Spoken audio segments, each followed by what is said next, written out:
is Laine Nixon, and the title of the show is Becoming Unfinished.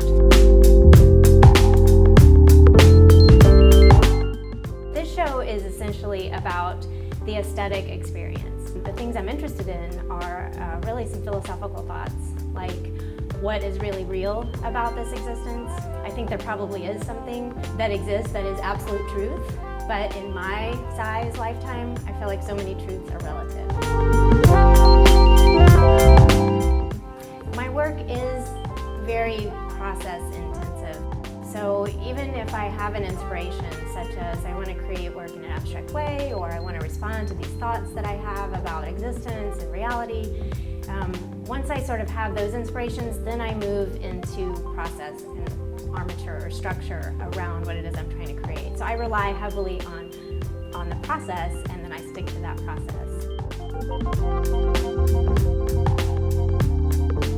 This work is part of a series called Zoo Handin, but it's a series of 48-inch by 48-inch paintings.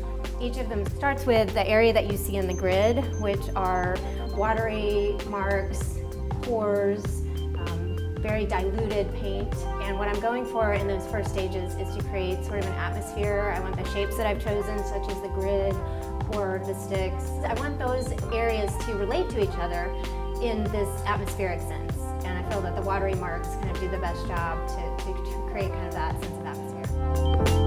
I started playing around, what else can I do with this gradient? And I started putting it on plexiglass and seeing that it really made this lovely sort of situation on the reverse side of the plexiglass. So it was sort of an intuitive move to say, well, let's put that on a bench and make it functional and see what happens. The series of 4 works that are on the 3/4 walls in the gallery, those are called Ascent, and not ascent as in ascending a mountain, but ascent as an agreement. And I named them that because I feel that we do tend to sort of edit and crop our own lives, and it's kind of important to be conscious of that. Maybe that's an okay thing to do, to sort of kind of take what you need and leave the rest. I feel that I'm on the very beginning of my journey as an artist, and I look forward to kind of stepping back from the work and looking at it in a critical way, because I think that's so important to do that as you're moving on